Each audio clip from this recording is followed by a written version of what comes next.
Welcome to another episode of the Battle Science Podcast, a Pokemon Go PvP podcast where we talk about Silph Arena, Go Battle League, and generally talk about Pokemon Go.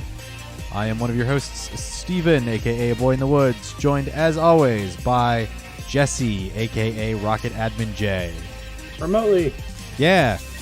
Like every time I go to record the podcast, I'm like, I should wear a mask. And then I'm like, no, we're remote. It doesn't matter. So, and then you'd hear me slightly muffled from behind the mask. So, you know, that would be just weird and pointless.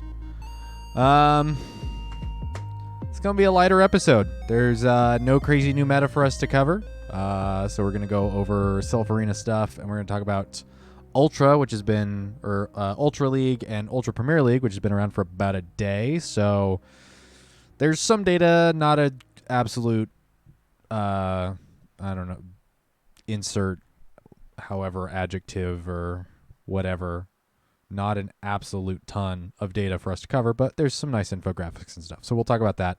Got a couple of pieces of news stuff, and then yeah, I think that'll be it. So it'll be an episode kind of like 2 episodes ago. Short and sweet, hopefully. So Jesse, you ready to hop into the news? Yep. All right. First news topic, because this came out within the last 2 weeks. Pokemon Go Fest 2020, upcoming makeup event for players who purchased a ticket. So this is for everybody. Anybody that bought a Go Fest ticket gets to participate in a rerun day of day 1. So August 16th. So that would be 2 days, the Sunday after this comes out. August 16th from 11 to 2. We will have a makeup day. I guess is that technically, no, that's not the entire duration, because it went from, was it 10? 10 to 7, I think. 10 to 7. So this isn't a full makeup, but this is It's like average community hours. Yeah, which is, I mean, nothing to sneeze at. What's 3 hours? So yeah, pre-COVID community day hours.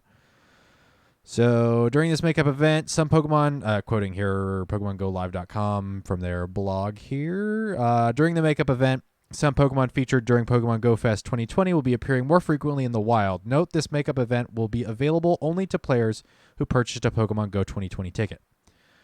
So featured are Pokemon Go Fest 2020 Fire, Water, and Friendship Habitat Hours will be appearing in the... No battle. Yeah, no battle. So just Fire, Water, and Friendship appearing in the wild. Incense will be more effective at attracting the featured Pokemon, and certain featured Pokemon will appear only when attracted by incense, so be sure to use incense to encounter all sorts of Pokemon. There will be a special free box featuring 2 incense and 2 remote raid passes. Please note that players can claim this box only if they have fewer than 3 remote raid passes in their item bag. I don't quite understand that cap of 3 remote raid passes, but okay. It's so that people don't go out and drop $100 when they're lowered price. I think once we see things kind of go back into the normal, they're going to bring the price up on those. Interesting. Gifts opened during the event can contain rare candies. So that was one of the bonuses from Friendship, I believe, where if there were enough gifts that were opened. Was it We all opened? got bonus rare candy from gifts. Was it gifts opened or gifts sent? Gifts. Well, the reward was for gifts open. Right. I don't remember what the gift sending was the requirement. Okay. So that will be happening. And then incense activated during the event will last for 1 hour like they usually have been. So how's it going, Battle Ram? Thanks for stopping by. So 11 a.m. to 11 to 11:59 is going to be the fire hour.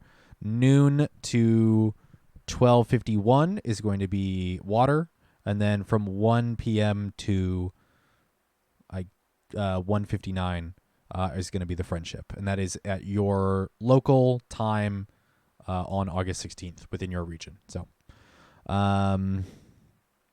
this kind of caught me off guard. I didn't expect them to do a makeup section for everyone, although I definitely appreciate it.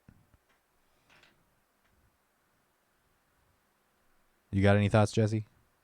No, just it's nice that they're doing it. Yeah. I Okay. mean, I was happy with how we got and what we experienced. I know, like in the beginning there, you were encountering some problems, but we kind of talked about that in an earlier episode. Yeah. How it could have been some sort of restraint so that the servers wouldn't just flat out crash on us. Yeah. Yeah. I'm having no idea what was going on technical side. Yep. Anything could have been happening of just pure overload or a legitimate um, processes or something within the back end that prevents too much data from coming back and forth or whatever. So, I um, think them just making it global for anyone and everyone that bought a ticket uh, alleviates the problem of any certain group complaining. yeah, yeah, everyone gets it. I think honestly, just about everyone encountered some issues here and there.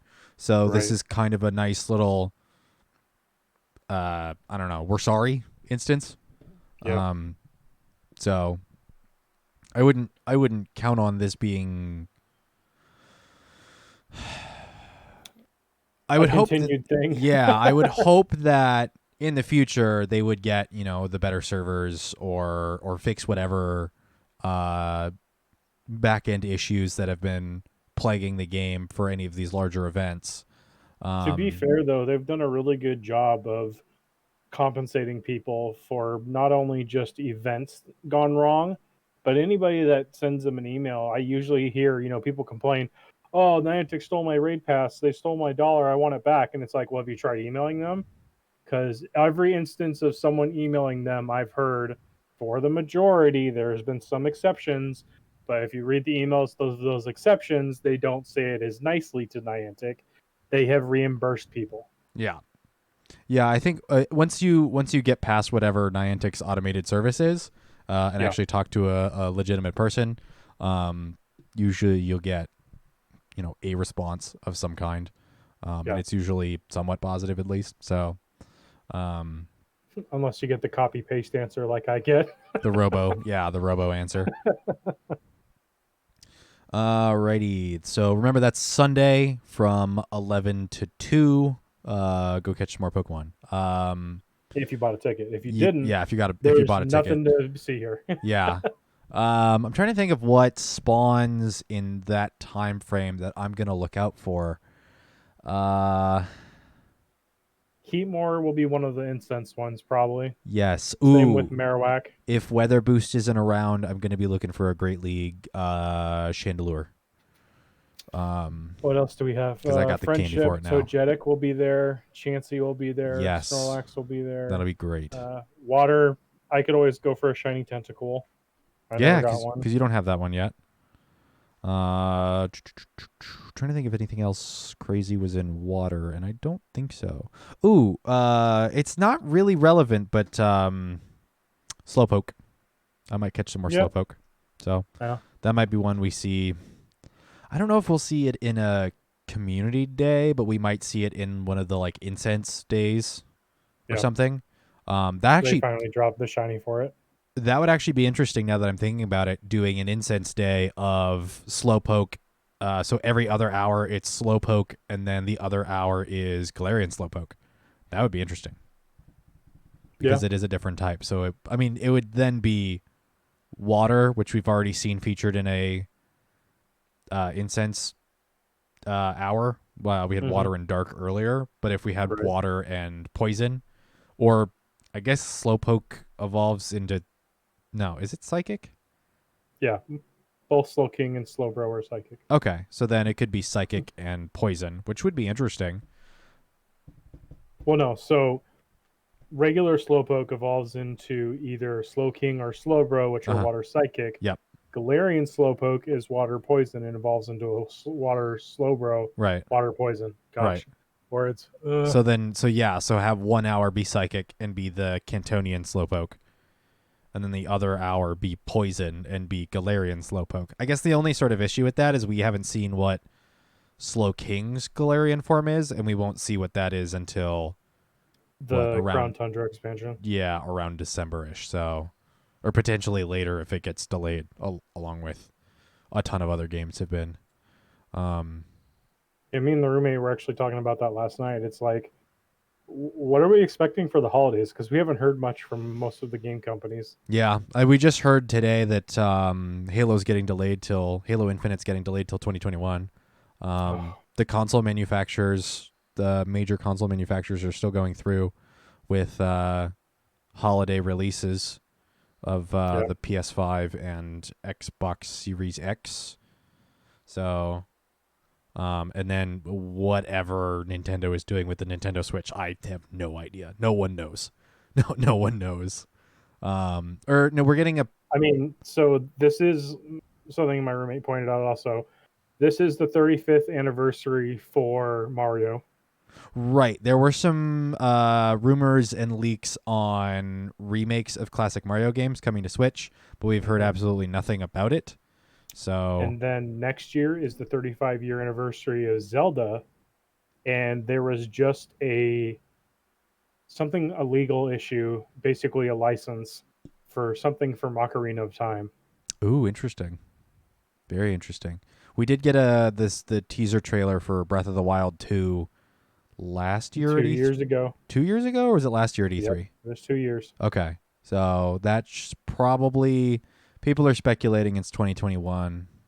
So it's still one of those things. If Nintendo has been incredibly quiet, did Pokemon Snap get a release? They didn't put a date. Oh, come on, guys. I mean, put holiday on it, and people are gonna buy it. Oh yeah. So, and maybe at some point we see a Pokemon crossover with Animal Crossing, and that might actually bring me back into Animal Crossing. I'd be down for that. All right, next up on our news stuff, as probably many people are aware, we just ended Dragon Week last, 4 days ago, 4 or 5 days ago, and 7K eggs and Dieno did not. There was no correlation, or I mean there was some. There's some talks and controversy, I guess, is one way to put it. I don't know. I don't think the Silph Road. I don't think the Silph Road still has the hatch percentage from The event. the Dragon event. But when I checked like midway through the Dragon Week, and they had hatched 0 out of, what was it, 300 eggs. Excuse me. And then towards the end, they had hatched only a few. Battle Ram, you are incredibly lucky. Battle Ram saying he's got, out of 18 hatches, he got 1 Dieno. I didn't go crazy on it. Let's see. GoFest 2020 shiny rates. Okay. They don't have an article on their main page, and I think their egg pools are all older stuff. Yep, their egg pool is from the Enigma event. So I'm going to kind of go over what Game Press's article here. The Dragon Week's 7K egg controversy, posted on August 2nd by Brian Tien. Or last updated August 2nd. So let's see here. I'm just going to read verbatim. The end of GoFest 2020 brought about what is, for many of us, a new and potentially exciting event, Dragon Week. For this special week, we are given the chance to catch many different species of rare Pokemon, including the rare Gibble, the chance to once again fight and capture Rayquaza, potato, a new research line with a chance to catch 2 individual Dieno, and the chance to incubate eggs for more chances at both Gibble and Dieno. To compound this, Dieno and its family have finally been released as shiny Pokemon. However, players are discovering that this week is not entirely as it seems. Many players have been doing their best to hatch out of the 2 rarest Pokemon of the event, and the results have been less than exciting. Let's see. So at Ram Rabbit Pogo, so Cody Miles, if you're not aware, he's all over the place. I believe he's Go Stadium staff, and then works Okay. as a moderator for a number of Pogo Twitch streamers. And is overall just like, I think he's just got his fingers in a bunch of pies. So, and that's not a bad thing. He tweets, this is ridiculous. Hatching maximum 7K eggs every day since Dragon Week started and not a single Dieno, much less a shiny. We unlocked a reward that is near impossible to claim. These rates really need to be addressed when it comes to egg events. So Game Press here has a little chart thing. Dragon Week Day 1 egg results from almost 200 eggs. Bagon hatched 39, Dratini hatched 21, Horsey at 48. As we go down the list, total hatches 182, Dragon hatches 60, 0 Dieno, and 0 Gibble. So let's see. Or this is somebody from was it Shorthair94 from the Silph Road Reddit. With the context, my extended family and I always keep track of our event egg hatches. We hatched approximately 182 event eggs from 13 accounts, and here are results. So the results is 182 hatched eggs, 0 Dieno, and 0 Gibble. So the percentage of that is, I mean, it's a 0% here. Down here at the bottom of the article, as of right now, the general consensus seems to be that Gibble and Dieno, the spotlight egg hatches from this event, seem to have a roughly 0.5 chance of hatching from 7K eggs. To put this in perspective, that is an expected 30,000 coin average cost to hatch either of these Pokemon using only basic 150 coin incubators. In order to purchase that many coins, it would cost over $200, assuming that you purchase the $99.99 14,500 coin bundle. And this isn't even mentioning the walking requirement to hatch this many eggs. Oh gosh, this keeps going. So scrolling down, they talk about stats and or hatched Pokemon's stats and the percentage of or hatch rates as sort of loot boxes, and that was kind of the biggest talking point throughout, I think, the last weekend and throughout the end of that event, was, are Pokemon Go egg and egg hatches considered loot boxes? It's a whole conversation, and especially the sort of back and forth between the Pokemon Professor Network on Twitter and a good chunk of a community of people that play Pogo on Twitter, had a back and forth as far as, is this, how bad is this within context, I guess. Are they legally obligated to give us the numbers? Are they is Niantic legally obligated to give us the hatch rates as US law? I'm not a lawyer. I'm kind of shooting from the hip here, so if I get something wrong, if I get something egregiously wrong, let me know. But don't take my words as fact. I believe the US doesn't actually have any laws against loot boxes as gambling, but the EU, at least, the European Union certainly does. And Pokemon Go is certainly not a North American only game. It is a mobile game played by people all across the world. So there are laws against loot boxes as they pertain to gambling. So one of the stipulations is that to basically, how do I phrase this? To demystify what is within each quote unquote loot box, or honestly, loot box is probably the most generic term and best term for it. The odds for what are in each box need to be published. So within the game, there needs to be an easy way to look and see, okay, this particular loot box that I have either acquired or am going to acquire. I think you have to see the odds before you get it, or have to be able to see the odds. In Europe. Yes. So the function is if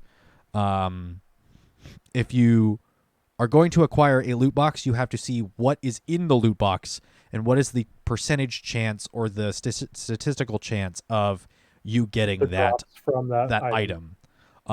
So I'm going to go back to Fate Grand Order as an example because I play that game too much.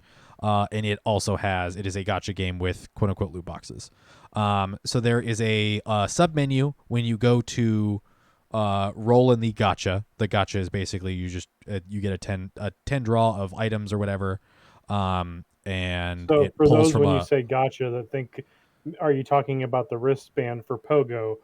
Gotcha is a term used in gaming when it comes to loot boxes. yes. So there's a history to gacha. It's the do you remember like going to like restaurants and diners and there's the little like you insert a couple of quarters and you can spin the wheel and it pops out a little egg thing and a little toys inside.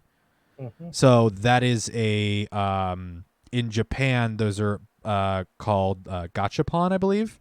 And those are rather than like here in America and in the US, those machines are usually like clear so you can see what's in them. Mm-hmm. In Japan, it shows like here's what's there's a little picture on it, but what's within the machine and stuff is all like covered by paper or whatever, so you can't see what items you're getting. It's a random roll basically. So gotcha is a term referencing that within games and stuff. So within gotcha games, they put a little submenu when before you roll to get whatever items. There's a little submenu you can click on to check to see what is within this pool, what is within the pool of items I can get, and what is the percentage chance of each item for me to get. So a high rank item can have a 1% or a 0.1% chance, but I know it has a 0.1% chance before I roll to get particular items. So because it demystifies the percentage chance, I know there's a high chance that I won't get it, and so I can make the conscious decision that says I don't want to roll for this. I don't want to spend my items, or I don't want to spend money to get this because the chance of getting this is so slim.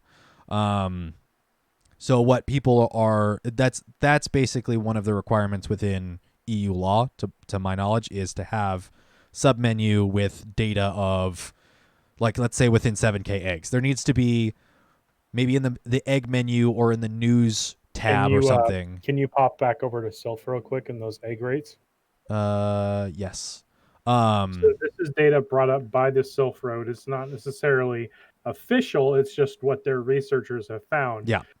This would be a sub menu for 7Ks right now when you hatch them for this Yes. event. So we're looking at Silph Road, thesilphroad.com/egg-distances if you are listening to the audio podcast and want to get a visual.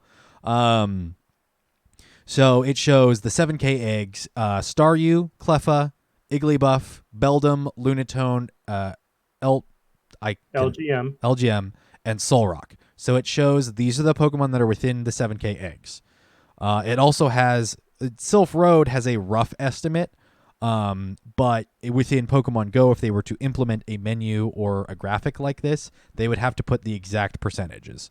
So it would be Staryu at 20%, Cleffa at 15%, Igglybuff at 15%, Beldum at 15%, Lunatone at 15%, LGM at 10%, and Solrock at 15%. So that way hey, I want to get, say, a Beldum from an egg. I know that there's a 15% chance anytime I get a 7K egg from this event, I get Beldum. So then I know yes, I'm going to go for 7K eggs and I'm going to spend money on incubators, or I'm going to use the incubators I have. So that's one thing I know a lot of people don't seem to realize is that's not a stacking number. That's every time you hatch an egg, it's a 15%. Yeah. Now, I'm pretty sure the numbers I just rattled off, let's see, 20, 30, so that's 50, another 30, so that's 50. So good example, 70. Staryu is listed as almost 20%. That means if you were to hatch 10 eggs, you have at least 1 in 4 odds that one of those is going to be a Staryu. Yeah. So that kind of the thought is that kind of number in this sort of data needs to be within the game, because if the odds of hatching a Dieno within Dragon Week were going to be 0.5% or 1%, like, you need to know, so that people, especially kids, so it's one of the thoughts is that the like gotcha mechanics and loot box mechanics are incredibly predatory towards kids. Kids and anyone with addictive tendencies, because it is basically gambling. Because you don't know the odds, you just keep pulling the lever on the slot machine, and you're like, I'll get it this time. I'll get it this. Oh, I ran out of money. Let me just throw some more money in. I'm gonna get it this time. Just keep pulling the lever. So, the thought is the reasoning behind is to put the odds in there, so that your players can see, hey, the odds to get a Dieno are absolute garbage. Don't even try. Unless you absolutely want to farm for it and you want to throw tons of money in, don't worry about it. It will come back in another event. You know, you don't have to worry about it. But from a business perspective, they don't want to release that information because it'll prevent people from spending money. Yes and no. So you would be correct in that, hey, Dieno, that's one of the arguments of, hey, you specifically said Dieno is going to be in 7K eggs and Dieno has a chance to be shiny, and yet its hatch percentage is so small. This feels incredibly predatory because people are going out of their way to try and get these. It feels incredibly predatory. Who knows? Maybe Niantic's thought was, hey, we're just going to get a bunch of money from this. Maybe it's, hey, we want this. We're going to put this in the game, but just like how Gible was rare to begin with, we want to make Dieno that rare too. Gible was incredibly rare when it first came out. Right. And I think it was like, 4 or 5 months later, they put it as a raid during GoFest, and we couldn't find a lobby where there wasn't people willing to do a Gible raid. Right. I think Gible's spawns weren't at all impressive until, so Gible was around in like one event in January. That sounds right. It had reasonable spawns because we were in Portland that weekend for the Portland Mega. That's right. And then it was in the wild, incredibly rare until GoFest, where it comes out, it's everywhere. And then during Dragon Week, it was a rare spawn, but it wasn't like a super rare spawn. And I think because everybody spent so much doing the raids because they were afraid of FOMO, that when it came out again during Dragon Week, people were like, it's there. We'll get it if it's in our travel path. Yeah. So, now at this point, Gible's not that super high standard as far as what everyone wants to get. And Dieno is now in Gible's spot. And so maybe the thought process was, hey, we want to make Dieno that sort of like cash grab. Nah, like we want to make Dieno that super special, that secret rare that not many people have. 3 months as a raid 2 boss, I'm going to come back to this recording. I highly doubt it. They're going to do what they did with Gible, because Gible's been around for like a year, if not 2, or year and a half of being incredibly rare. And then within the last 6 months, it's been a bit more common. Well, within the last month, it's been incredibly common, but especially in like January, February, where it came out during that, I think it was a Sinnoh event. It was a bit more common. So, yeah. I think we'll see Dieno be that really rare Pokemon for a while. It might get put in the spawn pools as far as a wild spawn at some point, and then it'll be like that super rare, that SSR or super secret rare Pokemon spawn for a while until it comes out with what region is it in? Gible does get a Mega, but Dieno does not. Yeah, I mean that's another good point of we were looking at spawns of GoFest, and a lot of featured Pokemon have Megas. So his shiny came out in February. Yeah. Gible's shiny came out in February with the Unova event, I believe.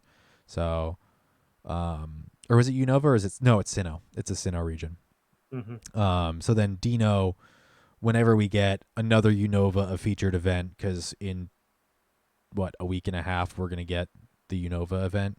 That's this Friday. Less than a week. Yeah, we're gonna get a Unova event, and I cannot imagine that they're gonna put Dieno in the wild then. And in fact, I think they've already stated that it won't. So, all right. I think we went like super roundabout here, but like, so the TLDR is some people are upset they didn't hatch a shiny Dieno and they spent a lot of money doing so. Yes. And per laws within the EU and all of that stuff, legally, it's another kind of gray area, unfortunately, because Niantic gives you a free incubator that never goes away. Like there's like kind of a loophole in which like they might not technically have to put out the rates of eggs because you don't have to spend money. You can just use the free incubator. I don't know the particulars on that. I was reading. I think it was a Reddit thread. It might have been a couple of comments. So again, don't quote me on that one. If you guys know for sure, let us know. Tweet at us. @battle_science. Let us know. Correct us. Yeah, I really want the odds, to be honest, within the game legally. So that's I was reading an interesting comment that someone said in one of Pokemon Go's Twitter posts, and they said the same people that want the stats are the same people that they set the value for those Pokemon. Yeah, because they're willing to farm it so much. The need to have those and be able to use them as trade bait, if you will, they are more or less set the value of them. The people that are willing to farm. Like when shinies come out. Yeah. If you like, I know we've had events in the past where they've put out a shiny of something and it's stupid limited, and then when the event ends, people are willing to actually pay physical money for that shiny, which you because shouldn't. They weren't able to get it during the game, which you shouldn't do. The people that but the people that farmed and hashed all these eggs and got all these extra have alt accounts to increase their chances to find those can turn around and make a profit off them. And that's the people that are complaining about the numbers that didn't get what they want. I don't think so. Because I don't do that. I play incredibly casually, but I'd like to see the stats there. I think there is a Venn diagram of a percentage of people that overlap, but I don't think that that's entirely the case. So I think, if I can find that, but we'll go on. Yeah, I don't. It feels scummy. It's like wiping your finger on the inside of an aquarium that hasn't been cleaned in a while. It's that feeling. I might have given people shivers because I'm like half shivering myself. God, I don't like that feeling. But I guess that's the point. It's scummy. All right, that is the news roundup as of what we have. We're going to launch into the meta-analysis portion of the podcast. I am, for your information as well, Jesse, I am so very close to finishing the bumpers for the segments. So, and I keep going back and forth as far as doing a bumper for the community question. I have no idea. Like, my brain doesn't have any ideas for that one. But it will be a consistent segment. So I don't know. I'm so very close. I will send you work in progresses here in the next day or so, and we should have them for the next episode. So, God, that's cool. They're cool. It sounds so good. I was putting this stuff together, and I was like, oh my gosh, it's so solid. It's coming together so good. So, on to the meta analysis. I always think of it and think of the inappropriate word that begins in analysis. You can't spell analysis without insert phallic phrase here. Uranus. I can't not think about that, and that bothers me. August. We're in August. A time exists, and yet it doesn't. We're in August, and we're doing a mirror cup of sorts. It's interesting that they're not calling it Mirror Cup. They're not calling it Mirror Cup 2.0, but they're like calling it August revisit or something. What are they calling it? August 2020 themes on Silph Arena's website. So Ferocious, Sinister, Timeless, and Sorceress. We got some stuff. We got some updates. We got some talks about it. So we're going to start with Ferocious. Oh, wait, what? Ferocious, that's... why didn't I pay attention to Ferocious's new Pokemon available? So the things that they're banning are Umbreon and Zangoose and Shadows. All of these have Shadows. Except Sorceress. Except Sorceress. Sorceress has Shadows. We'll get to that. Ferocious has Umbreon, Zangoose, and Shadows banned. Umbreon was like the linchpin of Ferocious when it first came around, so I'm a bit excited to see that show up. Things that are now allowed within Sorceress because things have shifted. Alolan, oh goodness, not Zangoose. Alolan Lanoon. Galarian. Galarian Lanoon. Galarian Meowth. Or is that Berserker? Berserker. So Berserker's in. Beartic is in. And then we have Flyers, which normally wouldn't be allowed because Ferocious was what? Four-legged land animals. So we have the Flyers Aerodactyl, Articuno, Moltres, Zapdos, Lugia, Ho-Oh, and then Salamence are all eligible. So I'm going to look over here at GamePress's original Ferocious Cup Meta Simplified and see Eradicate is not going to hold its own up in the top here. I can guarantee you that. Oh, good heavens. I am just going to spitball this because I don't know. I feel like... Nah, A9tails doesn't have the performance to beat out the Flyers all that much. I mean, most of them will be super weak to Ninetales other than Articuno and Moltres. Yeah. I mean, even Articuno will still take neutral. Uh-huh. Or no, it's super effective. Ice doesn't resist ice. There's a bunch of ground. So the interesting thing with Ferocious is that there's a bunch of ground, there's some poisons, and then there's some really good waters. So Suicune, Vaporeon, and Bidoof were all... Is it Bidoof or... No. Bibarel. Bibarel were all like really high performers within Ferocious Cup originally.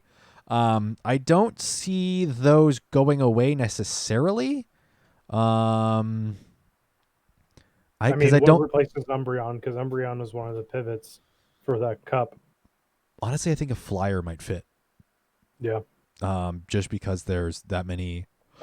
Excuse me. I think there's that many Flyers that are relevant. Maybe Steel.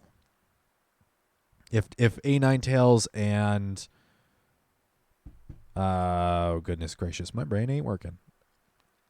What's the other? It's the Dark Fairy, the pug. Gramble? Gramble. Yes.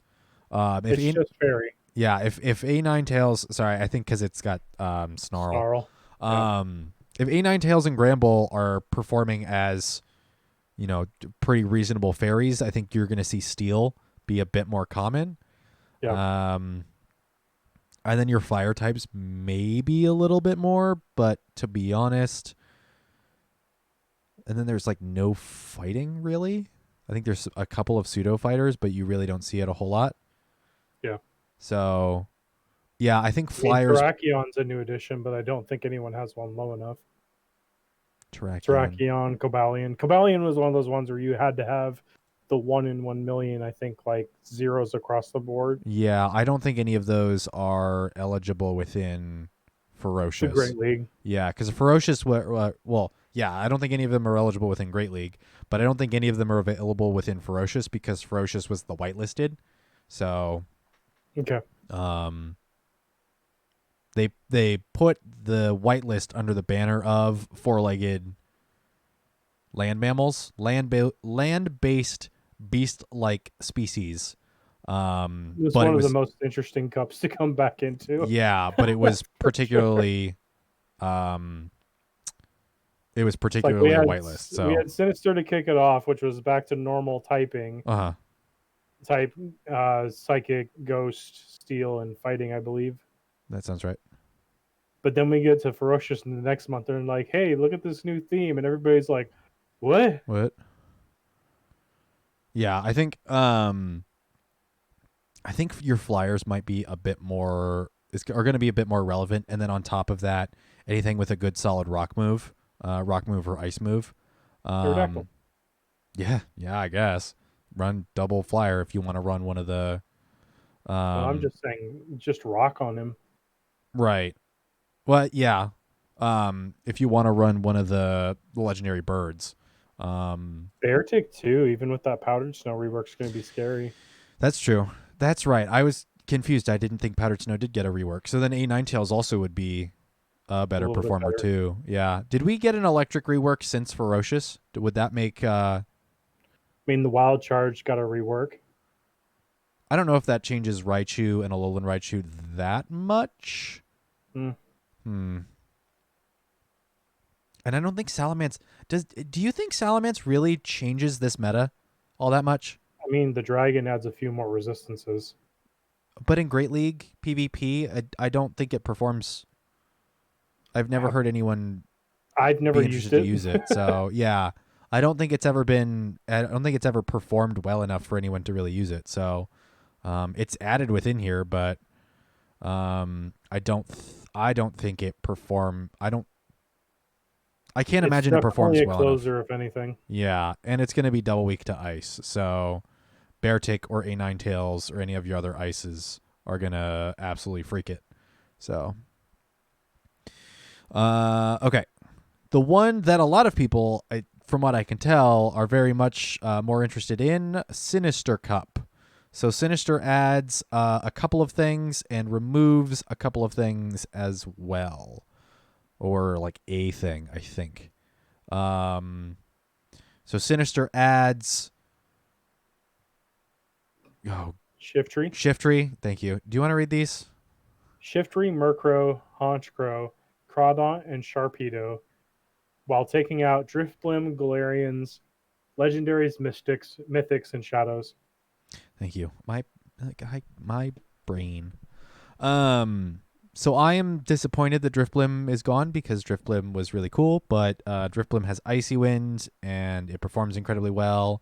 And then Hex got a slight buff, so I guess that performs like really well for it. So what does this change? So a few more darks coming in. I think with the Community Day move on the Shiftry, you have a bit more options for coverage. If you're going to see things like Crawdaunt and Sharpedo, that's a good answer. Yeah. Because it'll wall off whatever they shoot at it. Mm-hmm. And Poliwrath. And Poliwrath too, yep. Because Poliwrath doesn't have a fighting fast move. It does. It does? No, sorry. I'm thinking it had Rock Smash. So yeah, that's an interesting addition. And actually it's not part of any of the typing. So it's just it does have Rock Smash. It's just 14% rate usage. Oh, okay. Yeah, Shiftry is not part of any of the available typings, so they just slotted it in as like a DLC Pokemon to this meta. There's a bit of water within here, so that's it. It definitely helps. And then there's a little bit of ground too. Marowak is always prominent. Yeah, and there's a bit of ground, so that's a very interesting. It's an interesting slot in.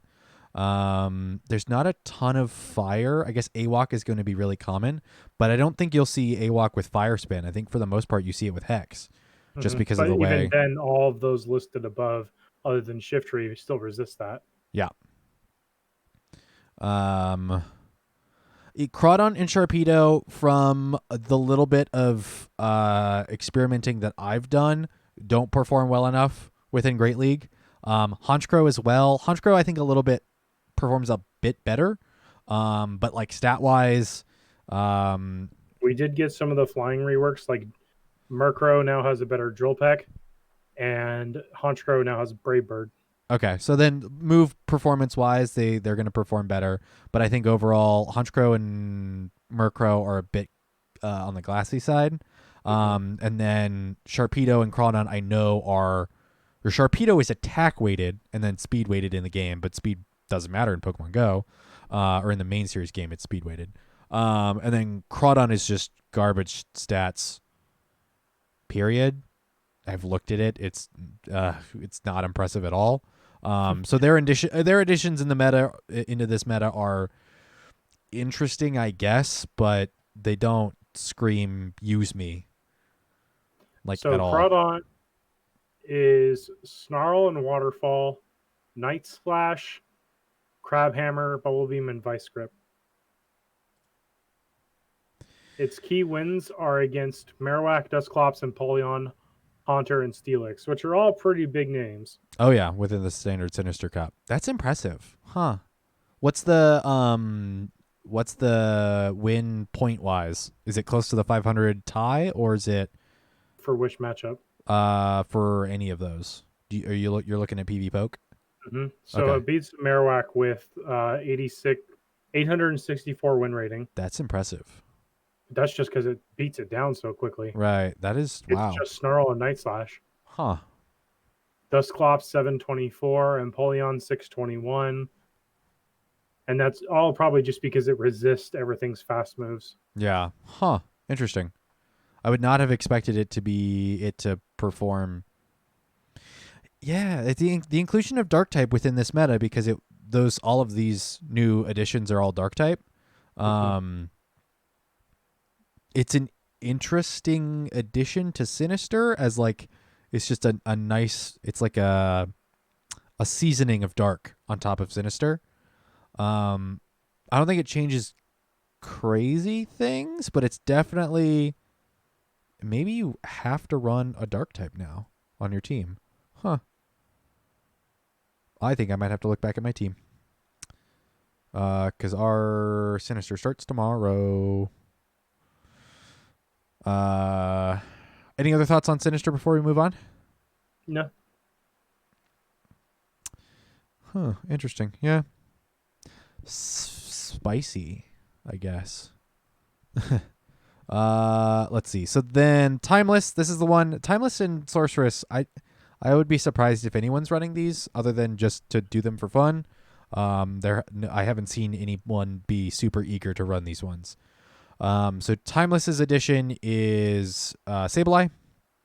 Timeless removes Kingdra, Snowy Castform, Abomasnow, and Frostlass. So it removes a couple of the literally anything that got rework with anything. Powdered Snow, and then Kingdra. I think just because Kingdra got its buff. What did Kingdra get in the middle? Did it get a buff in the middle of Timeless? Mm-mm. What did it get? I mean, Octazooka got the debuff. That's right. Octazooka got the rework to it, in the middle of Timeless, right at the very beginning. So that was a big change. So,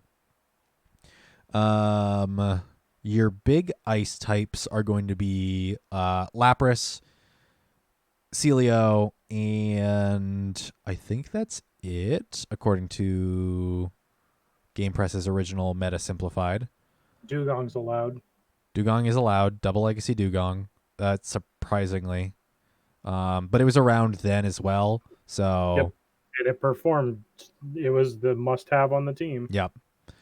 I would imagine not a whole lot of people. Either one, Elite TMs are here, so you can Elite TM, or you just don't. You're not excited to run this meta again. Like me, not excited if we were going to run a Timeless Cup. Sableye within this meta is interesting. It's a pretty solid generalist, I think. It's rank 26 and beats all of your big ice types, Beedrill, and fire types. Interesting. That's with Power Gem, I assume? No, Foul Play and Shadow Sneak. Interesting. Sableye is just that tanky. Huh. So it's going to be it's a welcome addition, I think, as a pretty good generalist. It beats Dugong, right? Double Legacy Dugong? Okay. Then awesome. Hopefully you have a Sableye already. If you're running Timeless Cup, I would recommend. I mean, the hard counters to Dugong are Celio, Victory Bell, and Lapras. Yes, I know the Celio Dugong matchup very well because that was my least favorite. Celio beats Dugong, but barely because it just has body slam all the time. But if you just get Icy Wind the entire time, Celio is just about Starts dead. becoming less effective. Yeah, Celio becomes like very close to dead, and you can't use it as a grass count or anything when it's as close to death as it is within that straight matchup. So, from experience, that's not a fun one. Yeah, Timeless Cup, I don't think it's a ton of change, although it is definitely welcome because Timeless felt a little bit stale there at the end. Abomasnow wasn't uber common, but with its buffs and stuff, this makes total sense to just remove it. Same with Frostlass. Yeah, Frostlass and Snowy Castform are, yeah, if they were in this meta, they would perform very well. So it makes sense for them to just be removed. So your ice types get a little bit more limited, but I think overall, the meta I think is able to take a deep breath from a sigh of relief from the removal of those. So, alrighty, Jesse, do you want to cover the changes and stuff to Sorceress? So Sorceress, the cup we had literally 2 months ago, was an interesting mix of types. I enjoyed Sorceress. I thought it was okay. It wasn't something that I think we should cause holy fire over. But in addition to what was allowed, we have Gallade, Snorlax, Metagross, and Galarian Lanoon being added. No bans on Shadow, from what we can see on this graph. No bans on Shadow, no specific bans, no legendary bans, and no mythical bans. But I think that was also one, if correct me if I'm wrong, had a whitelist already. I think so. So the little that little gray box underneath on this graphic we're looking at, I think is just sort of the key. So that's showing what icons are what they represent. Yeah. So I think let's see. Yes. So it's a team of 6 unique Pokemon under 1,500 with typings below and a second charge move of 50,000 dust or below. So I think that removes legendaries and mythics anyway. And then I don't know if Shadow Pokemon... I think for the last couple of months, Shadow have just been banned already. So they can avoid that headache. Okay, yeah, that makes sense. So, yeah, I think Shadows were already banned because I don't see any references to Shadows on Game Press's original Meta Simplified. So, in this case, it's just additions and... Oh, Shadows cost... How many is that? 100,000 dust to second move? Or is that 10,000? So that would have carpet blanketed them. Yeah. So let's look at Snorlax within this. Same with the legendaries then. Yeah, that would have banned them anyway. So, Snorlax's edition. God, I don't remember Sorceress Cup like at all. Snorlax gives it Body Slam. It has Lick. It has Earthquake, and it has Superpower. Munchlax is already in here, but Munchlax's biggest thing is a lick into Body Slam. So Snorlax plays the same role. Yeah, Snorlax plays the same role, but I think because it's been around with goodness gracious, GoFest, I think it's a bit more common. Gallade is an interesting one. Gallade hasn't gotten changed since then. I can't remember what the cup was, but I ran a Gallade on it, and I was really impressed with it. It can run Confusion or Charm as the fast move. Yep. And then it has access to Leaf Blade, Close Combat. Let me just look it up real quick, because I was really impressed with Synchronize because of the community day. Correct. Yeah, and I feel like it has like one more that's all right. Is it like Close Leaf Combat Blade, or something? Close Combat, Synchronize, Psychic, and Return. So, yeah, a fairly solid move pool as far as what you're running. I don't know if Leaf Blade makes a ton of sense here because there's Probably not so much in this cup except yeah, for a Azu counter. yeah, as an Azu counter, because I think there's enough poison, flying, and ice type here that it's like it maybe. I mean, the confusion makes sense against the poison and the fighting. Yeah. So, yes, Gallade is incredibly versatile. And I think within this meta, I think it can it performs several different roles, and it adds another nice addition. I'm going over my Sable Eye catches. I caught another hundo tonight. Oh, you did? Nice. I I'm wanted the shiny. oh, I I've didn't. already got a maxed out hundo. Nice. I didn't catch any of them. I avoided it. I mean, other than looking for the shinies, that's all I was doing tonight. Yeah, But extra Stardust is extra Stardust. that's true. My brain is fried enough today that I don't know if I could have functioned while doing both. Metagross's edition. I don't. Bullet Punch and Zen Headbutt, which needs to be reworked. Yeah. It's a good steal. It's got Earthquake that hits all the poisons. Yeah. So that performs in a. Does it perform in a similar role to Dugong? No, No, because it doesn't have confusion. it does have Psychic.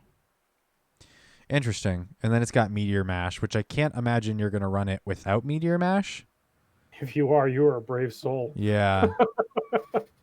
Yeah, it doesn't change the meta drastically. I think just like Gallade, it's an interesting sort of addition to I do. Battle Ram. It is an interesting addition that sort of spices it up, but it doesn't like overtly change the meta. And then looking at Galarian Linoon, that one's an interesting one. Let's see, it's dark normal. It's got Snarl, It right? plays a similar role as Raticate. Uh-huh.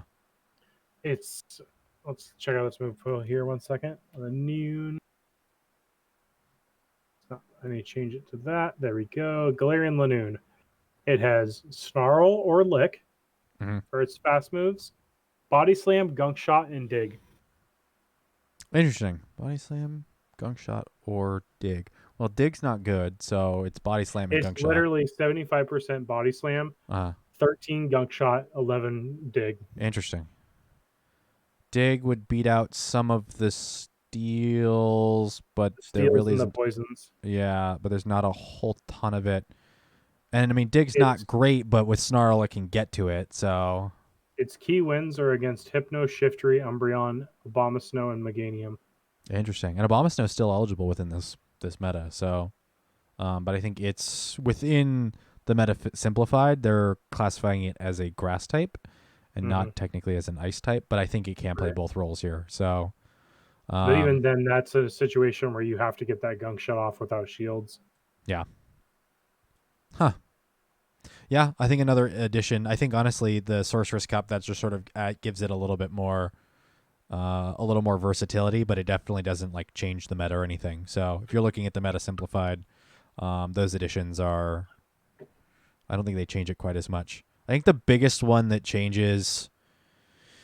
I think between Ferocious and Sinister are the two bigger changes, just because Sinister gets several dark types, which then affect the entire rest of the meta. And then Ferocious, you get Flyers, which are an interesting addition. Take that white and throw it up in the air. Yeah, because also Umbreon's gone, and Umbreon was the biggest, biggest thorn. Yeah, it was the king of Ferocious. So yeah, that's an interesting.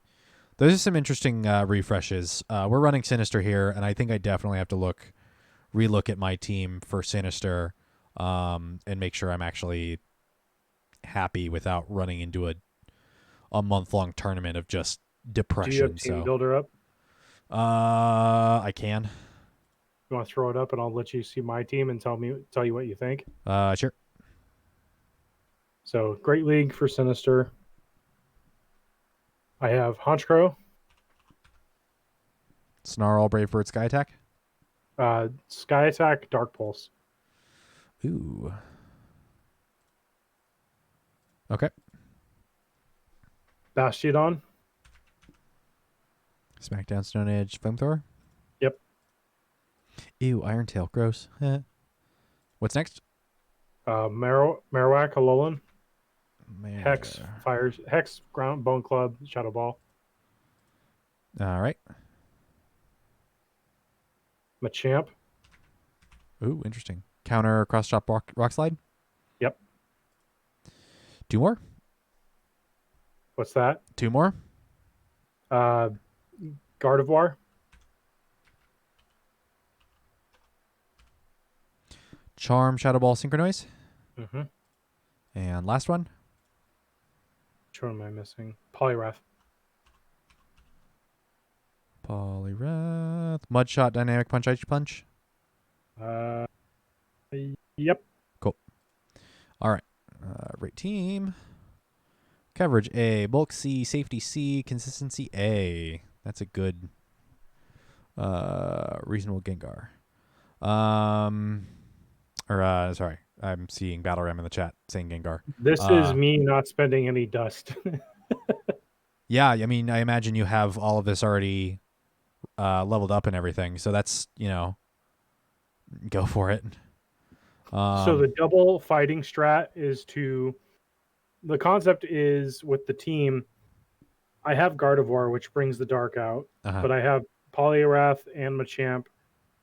So double dark weakness with Marowak and Gardevoir, but double coverage in Poliwrath and Machamp.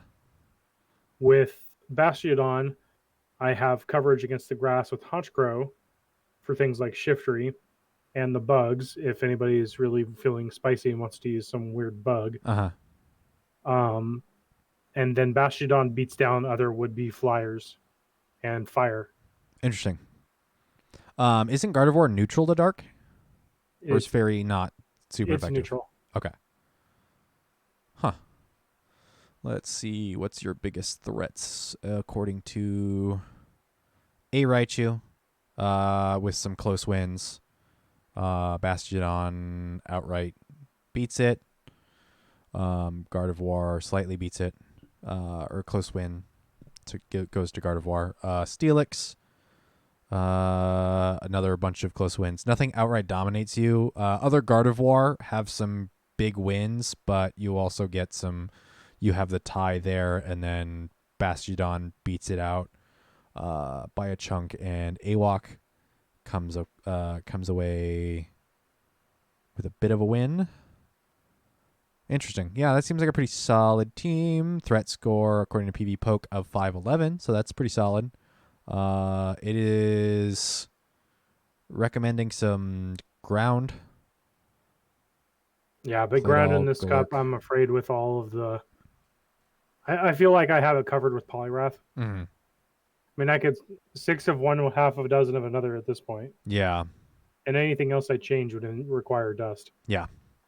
Yeah, so if you're running a budget team, I mean, I think that's the benefit of running the last meta is previous metas, is that they don't change drastically, and you can probably get away with spending minimal amount of dust heading into the off season. So I think the only things I changed was Marowak to Hex, and I had to power up Honchkrow a little bit. Yep. Although Honchkrow is a pretty low level for Great League, so that shouldn't have been too bad. I think it was 20,000 for the power up, and then 50,000 for second move. Nice. I'm gonna double check to see because I just took a picture of what my team was and see how happy I am. Awok, Steelix, Empoleon, Medicham, Poliwrath, and Gardevoir. Feel like maybe I need to run a dark, but yeah, maybe I need to run a dark. What's your grass on your team? Do you have one? I don't have a grass. Do you need a grass? Not bad. No. I mean, Azumarill's around, so I'll let you answer that. Within Sinister? I believe maybe it wasn't Azu. Who was it? No, it's not Azu. Let me see. I still have Sinister. Empoleon's around. Grass is neutral to it because of the steel. I have Empoleon up on my team, so I'm just trying to think of the reason why I was thinking I needed grass. I guess not as much as you don't need it as much. No, not really. Electric would do pretty good, but again, there's a good amount of other things running around. Yeah. Yeah, I would be interested to run a Raichu, but I I think looked at Mawile. I thought about Mawile.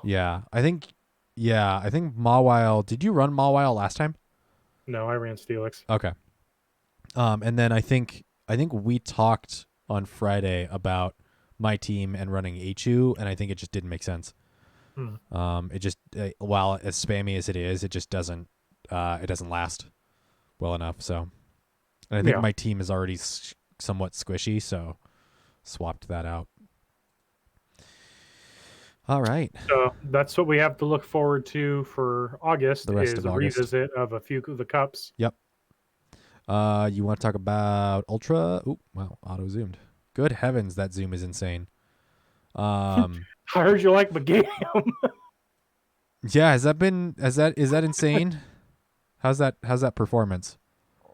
So I for context, I haven't played any Ultra yet. I'm gonna play some on Friday. So Jesse, you've played some Ultra League. I've played Ultra League, but I've been playing Premier Cup, which means no legendaries or mythics. Right. AKA I'm the best enjoying cup. the fact that there's no Giratina, and I can have fun with that. Yay. So from that first wheel there, I think the ones I've seen the most has probably been Gyarados of that wheel. No one should be surprised. Yep. It just had a community day. Go ahead and scroll down a little bit. Okay. This on is that second wheel. I've seen a good amount of Charizard, a good amount of Obstagoon and Cresselia. I'm actually surprised to see as much Cresselia as I have, thinking people are doing both Cresselia for Great League and for Ultra. Is Cresselia is not eligible within Premier Cup? Correct. Oh yeah, no, that maybe it was a different format then. Or was it that I saw that? Or did you run? I saw somebody else was like, I'm trying to run Premier League, and then I realized I'm running General, and that might have been it. They ran into a Steelix or whatever, and like Steelix isn't in Premier League, and they realized that they went into General. Definitely Charizard and Gyarados again in that wheel. And then you want to scroll down to that third one? Yup. I got you. Definitely Lapras. Ferrothorn, not so much. Lapras and Machamp, yeah, I've seen more Shadow Machamp than I've seen regular. Interesting. And again, every once in a while I've seen the Goon. Of course. But this is a graphic more so, I think, for Ultra League all in general, all encompassing. And this is from Ghost Stadium. They recently just put it up on their Twitter if you want to check it out. It kind of gives you an idea of team comps, cores, and then what counters them and what's good against them. If you can look at the key that's here on the map, it shows you what's a win, what's a close win, even match, a loss, or a heavy loss. But Ultra League Premier has been really nice. I'm really enjoying it because there's no legendaries, so I don't feel like I have to spend oodles and caboodles of Stardust. Mm-hmm. It's just spend where I like it and stuff that I've had for a while. Currently, my team that I'm running is Snorlax, Charizard, and Cloyster. The reason for Cloyster is I have a rank 1. For Ultra? Yeah. What I like to do is I'll drop the Icy Wind first. Yeah. And they'll either shield it or they won't. And I'll get the debuff. And then I'll turn around and drop Avalanche because most people will just assume you're using Icy Wind again. It's so pleasing when it works. Nice. Charizard is my shield baiter. Same with Snorlax, depending on what I'm feeling with for the lead. They spam their fast move. For Charizard, I'll build up to a Blast Burn, but I'll use Dragon Claw just to bait out a shield. If it's a lead instance and I think they won't shield it, then I'll drop Blast Burn. But when it's an instance where they have to shield it or they might take super effective damage from a fire type move, I'll bait with a Dragon Claw. Usually I'll end up having to use shields for the Charizard, though, since it's so frail. Cloyster is usually a good swap in because whenever people see me send Cloyster in, they swap into something else and it gets locked there on Icy Wind. Yeah. Yeah, and even if you don't get the win, you still get the debuffs. Yeah. And then Snorlax is Lick, Body Slam, and I'm actually keeping Earthquake on it just because I don't see enough Steel now that legendaries aren't allowed. So I don't really use it, and Body Slam hits everything else. Yeah. I have seen a good amount of Gengar, so Earthquake has come in handy there. Huh. I'm looking for some sort of graphic for Premiere, and I don't see anything. I mean, PV Poke probably best That's option. true. Yeah, I'm just scrolling through Twitter, and I'm not getting anything. So let me go check out PV Poke. Let's see. I don't see anything. August 10th, so this was yesterday. Oh, here we go. 810 battle analysis, Ultra Premiere. Let me pop this over into this one. Top performers: Lapras, Venusaur, Drifblim. Your two variations of Machamp, Clefable. I think you're seeing more Clefable than you are Togekiss, only because it doesn't have the flying weakness. Yeah, because it's just a straight fairy. Charizard, and then Scizor, which is interesting. This will be an interesting playing around with on Friday for sure. I have seen of Drifblim. I have seen Abomasnow. Abomasnow, if you're not prepared for it, it just runs you over. That's gross. I don't think it has the same level of spam as Raichu. Oh, wait, really? Heavens. Okay.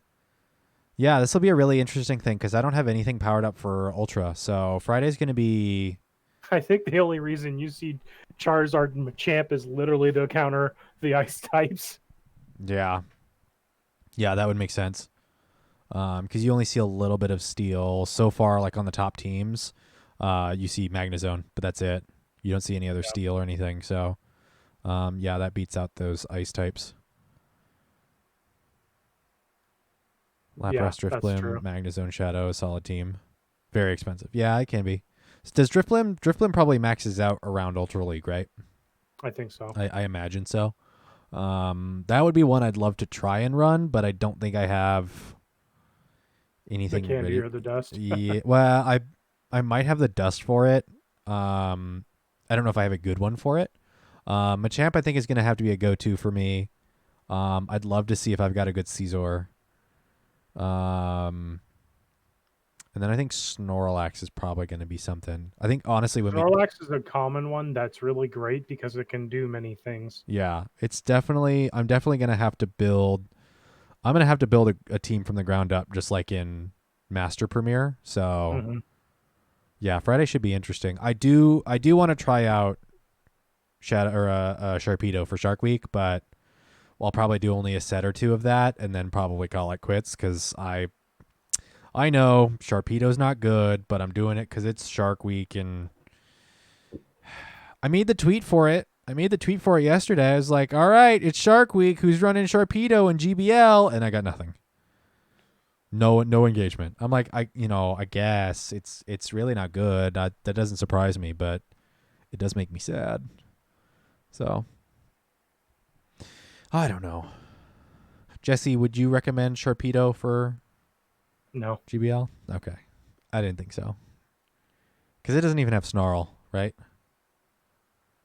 It's a good question. I don't know what it runs. It's attack weighted. It's not even showing up in the league. Wow. Rankings. Just, nope. Where is Premier, Sharpedo? Hello? Ultra. Great League. All Pokemon. Nope. Ultra League Premier Cup. Sharpedo doesn't exist. Yikes. It's got Waterfall and Bite. Crunch, Poison Fang, Hydro Pump. Huh. Yeah, those moves are not good for it. I'm gonna do a quick look up to see. what Sharpedo maxes out at. Actually, I don't need Calci open. I just need to go to Pokemon, find a big Sharpedo, and hit the button to level it up. Yeah, that's not a great moveset. I mean, if it had Snarl, it would perform a lot better. Yeah. Um, I think it's just like a few of the other ones. It's just held back by its moves. yeah, it's like Uber Glass Cannon, so gotta hit the back button. Come on, the dumb like friendship level, and you're getting a gift moves over buttons, and I don't. I hate that. I want my buttons to be available at all times. Sharpedo. If we power it up, it caps out at 21, around 2100. So not great. That is also maxed out. So that's a lot of dust. Yeah. Oh, I don't know. Do I actually? Okay, I've got a couple days to change my mind. We might commit to the bit, or we might not. I don't know. We'll see. We'll see what Friday. We'll see what Friday holds.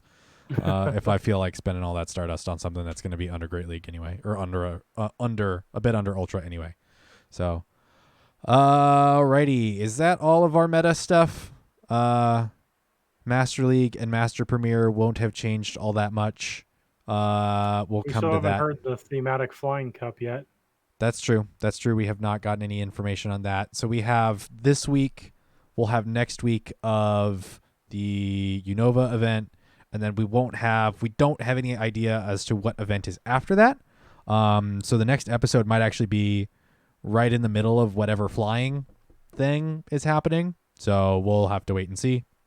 Mm-hmm. Because we really, honestly don't know. So they said that the Flying Cup is going to be a part of an event, but they never said anything about what kind of event it is. So Right. who knows? Spin the wheel. A community question from last week was, what was your experience with GoFest 2020? We got a response via Twitter. At Adolfo Wolf 93 said, I like the variety of shinies available, which is awesome. It was honestly, the spawns were pretty cool. The fact that a good, I don't know, I'm gonna spitball this number, 70% or so of all of the spawns were shiny eligible. Was appreciated. So if you were out looking for shinies, you probably got a couple of them at least. So that was it as far as responses. I am happy that we got a response, one of the first responses via Twitter. Like the rest of this episode, we're going to spitball here a community question for the next week, or this episode. Jesse, you got any questions for any thoughts? I don't really want to ask about the 7K Dragon Week. I think that's already happened. That's already happened. It's just we're just not going to get any responses again. I just don't think it's worth asking. If you could get any Pokemon added to the game, what would it be? Any Pokemon added early? Yeah. Ooh. Any Pokemon, or would there be any move? Let's go with both. Why not both? Okay. If there was a move that you wanted to add to the game immediately, what would it be? We need Will-O-Wisp. I honestly, we still haven't seen an adjustment to fire types, so we really haven't. Besides the overheat adjustment, like yeah, that's about it. Yeah, we haven't seen any adjustment to fires. So, yeah, I really feel when Sunny Castform is one of your best performers. Make the question more generic. What would you like added to Pogo? Okay. Yeah. Reasonable. Let's be reasonable. Yeah. If so, one thing that comes to my mind immediately would be breeding. I'd be interested to see what breeding would look like within Pokemon Go. I think that's going to be one of the next year big things. I think because you and I have had this conversation before, and I don't think we've had it on the podcast. As far as I think the thought that you and I, or the mechanic that you and I workshopped, was something to the effect of particular gyms became breeding centers. breeding centers, basically, where you could throw two Pokemon together or something, and then you can get an egg from that. Which you get eggs from spinning stops anyway. If it were a particular gym, you threw, I don't know, a Pokemon together, or if maybe it's you and a friend throw two Pokemon in together in a gym and they're there long enough or something, then you might get an egg of the two of those Pokemon. I mean, we've seen how they recently added the ability to have the promoted gifts, right? Yeah. There's no reason that you can't have, let's say, a Pelipper show up whenever you log in once a day with an egg from two Pokemon that you left off somewhere. Yeah. I think the question then becomes like, how do you put two Pokemon somewhere? I mean, they could just add another point of interest, like change a stop into this. That's true. And I it would. still functions like a stop. Yeah, I would. Yeah, or it's like an alternate. So there's gyms, there's stops, and then there's nurseries or something. Yeah. Because you need to be able to put your two Pokemon. Like let's say you could still feed your Pokemon berries and stuff in a nursery, but you put two Pokemon in per. That might be interesting. Now, would that be something where it would be limited to just you, or would it be something that everyone sees? That would be interesting. I wonder, like, would there be another 5 Pokemon cap? Like, let's say, because realistically, within gyms, without having two accounts, you can't put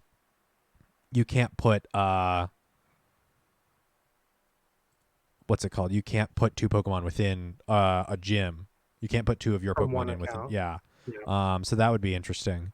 Quirts in the chat says, I've always wanted them to expand the POI point of interest instead of just gyms and stops. Another thing that I mean, for the longest time, we wanted Pokemon centers. yeah, for the longest time we wanted Pokemon centers. The other idea was shops or something, or some way to exchange. Hey, I've got a way too many Nana berries that I don't care about. Rather than just trashing them, I could switch them out for, I don't know, some generic currency so that I could trade 100 Nanabs for like 10 Pokeballs. Yeah, or raspberries or something. Something, something pretty basic. Something outside of the Pokecoins, as far as currency. Joey's Cool says, I think like a basket you put on a stop. That might be interesting. The other thought I had was doing it similar to a rocket balloon or something, where you like a balloon comes and you can like leave two Pokemon with it and then it flies off or whatever and comes back. But that's, I don't know, maybe that doesn't make sense because that would be random somehow. I don't know. Mm-hmm. Yeah, the I think the sort of additional questions that show up when you talk about breeding are how does it determine IVs? Is it the egg IVs where it's a minimum of 10? And then egg moves as far as what kind of weird PvP, PvE Pokemon move sets could we get from egg moves? Because we just opened the door for a whole lot of more TMs. Yeah, a bunch of well, yes and no, because I would assume it'd be like frustration on a shadow Pokemon, where if you have an egg move, it has the egg move, and if you TM off of it, it cannot relearn it. But then the question becomes of like what Pokemon can learn what moves via breeding, because maybe you see just looking. But even then, that further limits the what's the word I'm thinking of? Evenness of the combative field.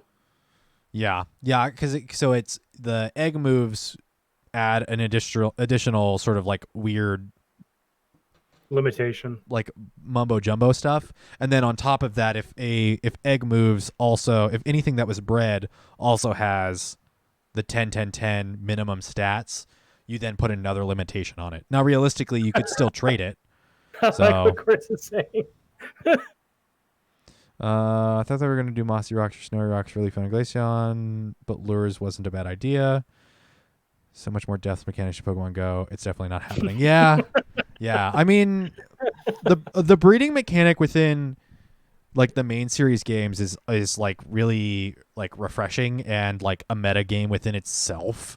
Like you could spend hours on that stuff, especially if you want to get yeah, if you're building an entire team, and especially if you want the right IV'd Pokemon, but also you want the shiny as well with the right nature and all of that stuff, like that's some dedication that I just don't have. But yeah, it's just food for thought. I think, for everyone out there listening on the Twitch channel and for our followers on Twitter and for those listening here on the podcast episode, question for next time is what would you like to see added to Pokemon Go? If you want to go into more detail on it, feel free to comment in full extent.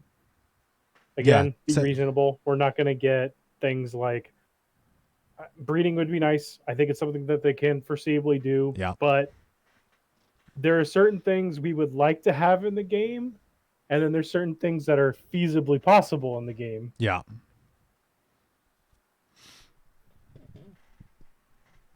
Quartz. I don't think nature will actually be in the game. It's nature just like yeah, like status effects. It's one of those things that like there really has to be some weird like fudging of mechanics and stuff for that to actually legitimately work.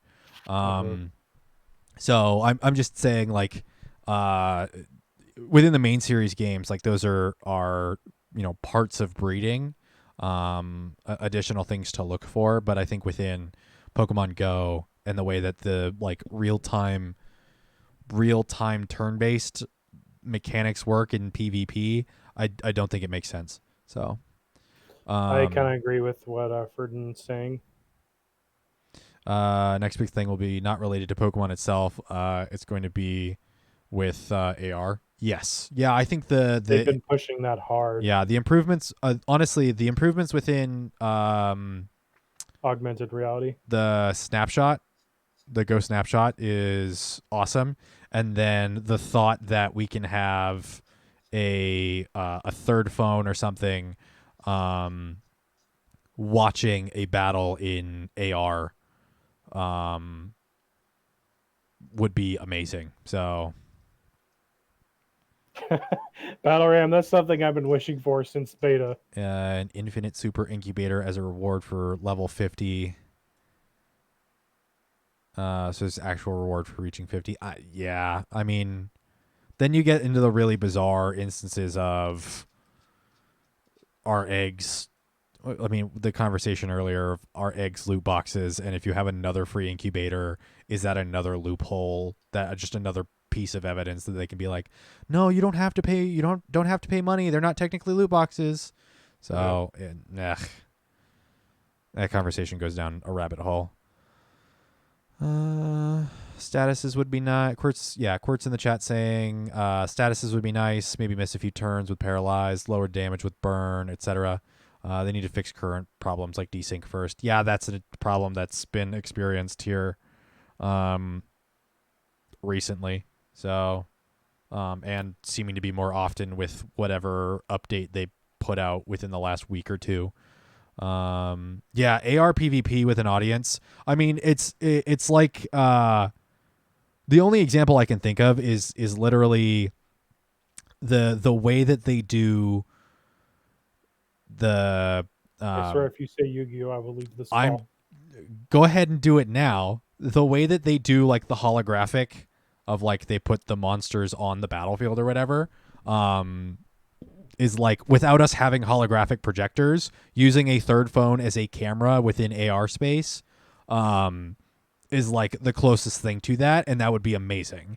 So setting up and doing like being somebody that has run a tournament stream before, having that be a feature within game would be amazing. That would be so cool to look at and visualize and set up shots for and stuff. So that's like I'm trying to figure out a way to phrase it. That would be like a god status, like within this game, if there was an AR viewable experience for PvP or even PvE as far as like raids and stuff. That would blow my mind.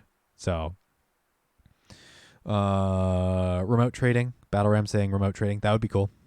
I watched a stream with all the YouTubers, the Pogo YouTubers before GoFest started, and they all flat out said it's probably not going to happen. Yeah. And if I think the people that are sponsored by the company say that, I think there's a pretty good chance it won't happen. Yeah.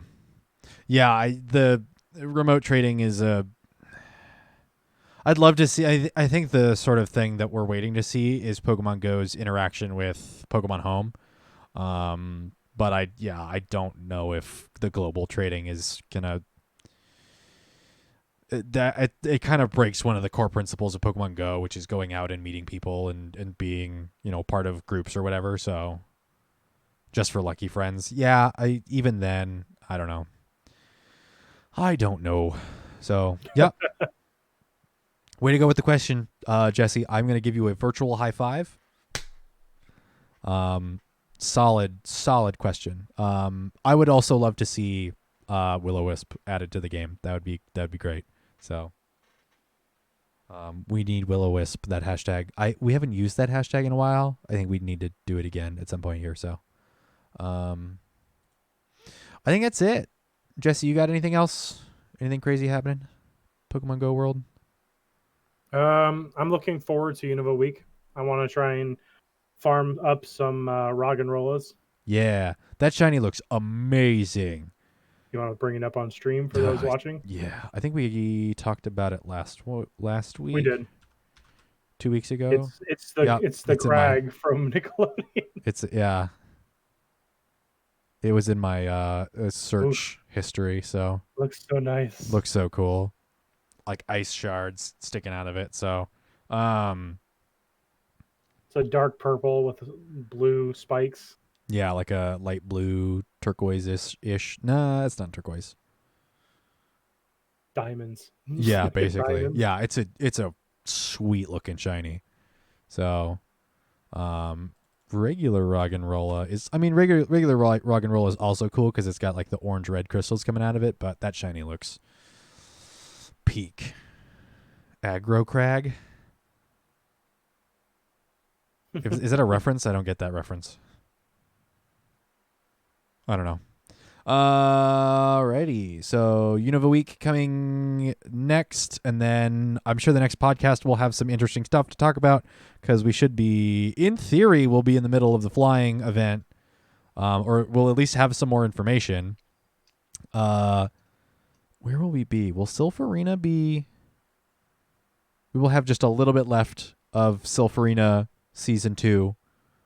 Before we legitimately hit in the off season. I don't know if I made mention last week, but we had Twitter confirmation from, was it Drock, I think, from Silph Arena, of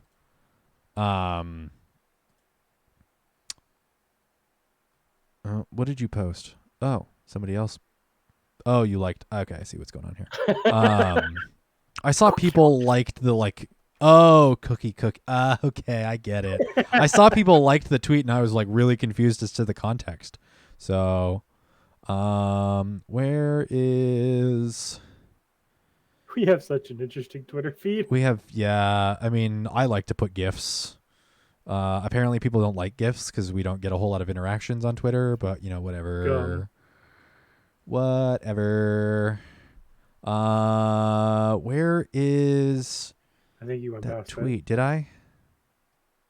Oh, I should check on that for you. Let's see if I get a pizza yet. Oh yeah, see if that did that stop get approved, because that's been in voting for a while. Yeah. Where in the world is Carmen Sandiego? You've already passed it, if anything. Have I? I don't know. Yeah. I think you passed it a while ago.